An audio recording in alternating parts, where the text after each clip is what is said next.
we used to have a segment on Mondays called AP versus coaches. It was a good way for us to react to the new AP top 25 poll, coaches poll, the new college football rankings. I think it's time, like so many things in this show in life, that we evolve and that we take things to the next level. So, gentlemen, if it's okay with you, I would like to introduce a new segment that I'm calling Poll Assassin. Okay. Yes. I love it. Inspired by. Do we have a header for this, or do we have a photo for this for the YouTube segment? Please tell me Jordan has one mocked up. What are those monkeys called? What kind of monkey is it? Like the monkey attacking the AP poll? Yeah. Please, Jordan, get to work on this during the show. You need the monkey attacking the AP poll. So yeah, inspired by Gary Parrish's poll attacks on the college basketball side of things. And as we approach the 1-year anniversary of the monkey allegedly, wait, no, there's no allegedly. Is there still an ongoing court case about the monkey biting the kid during trick-or-treating? It happened. It happened. Okay.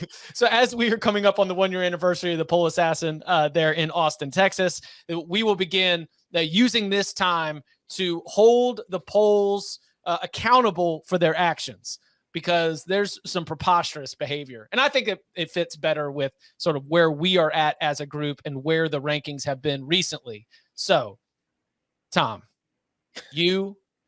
how'd I know? You started, you laid it out there. You said, look, here are all the reasons why Kansas needs to be ranked. Especially, I mean, like, we don't even need to nitpick all of these other teams, though you made a great case on Twitter about the number 14 team in the country and what the blind resume test would turn out right there. I mean, what'd you make of the Jayhawks falling just short of the top 25 in the AP poll, and even a little further from the picture in the coaches poll as well? I don't want to attack the voters themselves, because I understand that you have to have your ballot in by a deadline on Sunday morning. And by the time you're done with everything you have to do for your job on Saturday night, it's really difficult to take in the entire landscape of college football to come up with a comprehensive top 25 based on logic and what you're actually seeing. Instead, the whole, kind of slider mentality where team move up, team move down, team move out, who had big win, replace them with the gap. I understand it, but there is absolutely no way in hell Kansas should not be ranked, considering the other teams that are ranked and where they are ranked. I mentioned this on the show. I'll go a little deeper. I used Ole Miss as an example on the show Saturday night, but I've got a much better comparison case here. With Kansas's win over Duke, they now have 2 wins over Power 5 teams, and they have 2 road wins. And I asked you guys on the show Saturday night how many other 4-0 teams could match that on their resume. Well, I looked it up. I've got the answer. Of the 21 undefeated teams remaining, only 12, including Kansas, have 2 wins against Power 5 opponents. Of those 12 teams, only 3 can also say they have 2 road wins: Kansas, USC, and Penn State. USC is ranked number 6 this week. It started in the preseason at number 14. It has moved up every week because it wins games, and that's what happens when you win games. Penn State wasn't ranked. Penn State is 4-0. Penn State is number 11. Penn State has pretty much an equivalent resume to Kansas. Kansas is not ranked. So what's the difference between Penn State and Kansas that gets Penn State up to number 11 and Kansas can't crack the top 25? I wonder why that is. Is it because one is in the Big Ten and is supposed to be good, whereas the other is in the Big 12 and nobody expected it to be good, so nobody pays any attention to the fact that how it's playing? So, hey, why rank it? It's Kansas. It can't be that good. It's crap. That's what it is. Kansas is one of the 25 best teams in the country right now, and the fact that it's not ranked just shows the flaws in the AP voter system. I mean, Oklahoma has no quality wins. No, and that's the other thing. Like, Oklahoma's ranked and Kansas State isn't. Kansas State's at 25. Okay, but they're 25, but they still. Right. Yeah. Isn't this where you kind of go to, it's not just who you play and if you win, but also how do you look? And Kansas has looked good. They should be ranked. I agree with Tom. I think Penn State is too low at 11, to be honest, given their level of dominance so far. Like, I think Penn State's the top 4 team in the country right now. So, I mean, to me, maybe it's a little high, but I think they're definitely better than everybody listed 5 through 9. Because of how dominant they have been, So from that standpoint, I would push back on the Penn State example that Tom threw. But Kansas, resume and quality of team right now has played better. Yeah, I'm just saying in front of them. Penn State and Kansas have similar resumes, and one of them is ranked 11th. Another one of them didn't even appear on the majority of ballots. Makes no damn sense, unless it's just okay, they were here this week, I'm going to move them up. What's a team that I know that had a good game this week? Okay, I'll put them in. We are also here in week 4, and we're already suffering from quality loss disease as Pitt is able to hang on in the top 25 ahead of Kansas State, Kansas, Cincinnati, and Florida. Florida's 29th, and it's 2-2. Florida's that one's silly. Yeah, like that's the thing. Like if Kansas is, if Florida, whatever. I'm just gonna get all worked up here. Do you realize? I love this college poll tracker. Sam McEwen, I like calling him out, of the Omaha World Record, has Florida ranked 12th, 13th. He still has them 13th. Yep. Quality loss disease. Sam's been too down Nebraska coaching candidates to have time to actually watch the other games. Maybe so. Maybe we'll give him the benefit of the doubt and say that's what it is. I think, I can't help myself to accuse SEC bias, but it really is. And Tom, you hit it. Brand bias. There's absolutely a brand bias towards teams that have historically been good and have recognizable helmets and recognizable coaches and history and tradition, where if you don't, like Kansas, like James Madison, like some of these other schools, that you have to do twice as much to get half the credit.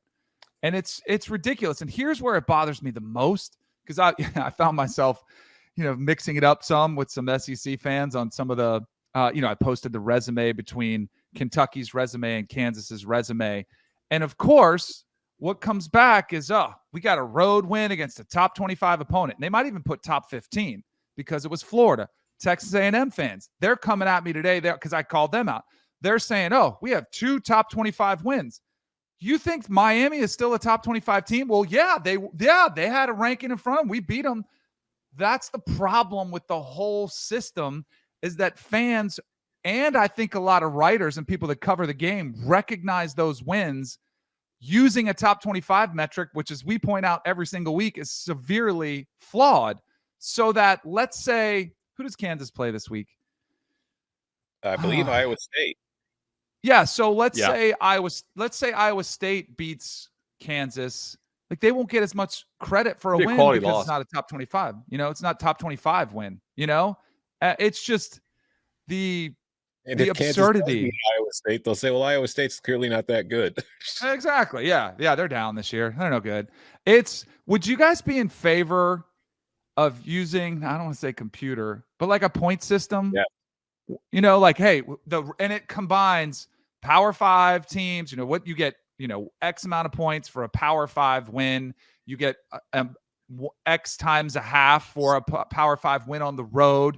Group of 5 wins, you get this one. Group of 5 on the road, you get this. FCS, you get 0 or whatever you want to do it. And just put together a system that and the combined record. Somehow you'd put the records, over 500. You'd have a metric in there so that you'd weight the schedules and be able to come up with a better system than we have now. Do you know who would love that? Who? Vanderbilt, Northwestern, Colorado, all of these P5 teams who would look at the metric and realize, oh my gosh, we're going to get like $5 million to play a non-conference game because teams will be able to game this system that they can pay us a little bit extra, get an automatic win, and instead of playing like I can't use Boise anymore, Fresno, right? Well, that's what Northern Illinois thought. How did that work out? Yeah. Hey, don't disrespect Northern Illinois. That's one of Kentucky's best wins, and Kentucky's a top 10 team. Tom, I can one up the most egregious. Who almost and was in a dogfight with Northern Illinois too. Guys, Tom Murphy, 270 yards at Florida, man. Got to respect it. NFL quarterback. Yeah. Tom Murphy of the Arkansas Democrat Gazette. This is his ballot from the following week. I will only list the top 5. Georgia, 1. Ohio State, 2. Alabama, 3. Michigan, 4. And the Kentucky Wildcats at number 5. Mm-hmm. So Tom is a playoff voter. Yes. Tom Murphy, not Tom Fornelli. So Kentucky as high as 5. I shout out to Reddit CFB. You always put together a graphic with all the logos that makes it very easy to spot the logos that stand out. And that big blue U and K at number 5. That is the high point for a Wildcats team that finished at number 7, 4-0 with its best win against a Florida team that is currently unranked. Tom also has 7 SEC teams in his top 16. I also think too, there's very much dislike, I think, towards Clemson. Like, we've talked a lot about Clemson's struggles and where they are. I haven't noticed that based on today's Twitter interactions at all. But Clemson should be above Michigan if you went solely off resume. Yeah, I think, and they're not getting. So that's another one where the ACC, the perception of the ACC hurts it. It's Wake Forest. Wake Forest isn't that. That was a tough environment to go into against a great quarterback, a great offensive scheme. Now the defense has concerns with Clemson, which we're talking about, but that's not seen as a good quality win, and I think it absolutely should be for the Clemson Tigers. Yeah, I do the playoff projection at the end of the Monday after every week based on what I think the committee would do this week. And yeah, I put Clemson at number 4. I think they would put them ahead of Michigan right now. Wait, you'd put them behind? Wait, no, I ahead think the of committee Michigan. would have them above. Yeah, I had it was Georgia, Bama, Ohio State, Clemson was what I projected the college football playoff to do this week if it put out rankings, which it doesn't yet, but I'm sure it will someday. And don't you think Ohio State should be number 2 based on resume and how they've looked? Especially with Notre Dame, House and North Carolina, the way they did, like that win looks a little bit better. But I think you can make an argument that Alabama has more impressive win with the Texas win than any that Ohio State has. Because I don't think depends on could have, should have lost if the officials called it right. But Danny's using the term resume, I think, only meaning who you beat, not really considering how much they beat them by, which is part of your resume too. If you want to go just on like strength of record, which is a metric, I think that like what Danny's saying, resume is more aligning closely to how I think of strength of record, where it's just who did you beat, not really taking into consideration how did you look. I think there's anti-Clemson bias because there's carryover from last year when we saw their offense look poor, and they did not look in sync on the national TV game Sunday night against Georgia Tech. Like, how many people have watched Clemson since the Georgia Tech game? So that's probably still their impression. We'll see what they think this weekend in the game played in a hurricane. Can I just bring up one more thing about the poll assassin here?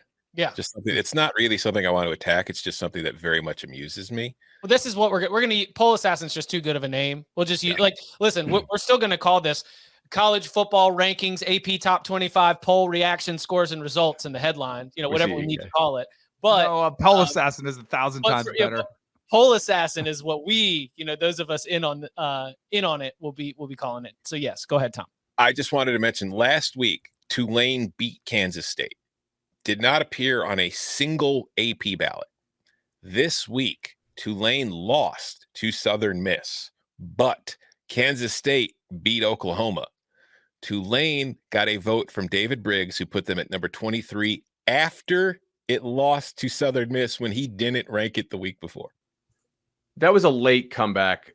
There was I think a pick 6 in that game. I can see going to bed, having your thing already done and turn that in. I'll give David the benefit of the doubt. It has to be, right? I will too. But again, that goes to my flaw of the fact that they have to have their ballots in so early. So many of these voters are doing this before the day's games have finished. I don't know if they can, but if I'm the AP, I'm the coach's poll, I'm pushing the deadline until Sunday night, and I'm just releasing the poll on Monday morning. Because, why are you releasing a poll on Sunday morning right before NFL kickoff anyway? Well, because it comes out early enough to where the aggregators get it and it hits the news wire, and like you get a decent little pop in like the 90 minutes before the NFL kicks off. If you do it Sunday night, people are going to bed, they're getting ready for work tomorrow, they're catching up on NFL games. But experiment with, see what kind of pop you get on Monday morning instead. That would be one less call for an AP poll reaction video on Sunday at 2:15. Would love that. So team Monday release. Monday release. How much do you think the vote? Oh, go ahead. I don't want to bog us down. How much do you think the voters could defend their picks? Like, I had Florida at 13, and here's why. I think you can defend any opinion for the most part. Yeah. That was Ralph. Ralph Russo is a good guy. He's an AP, he's an AP writer. I did his podcast this morning.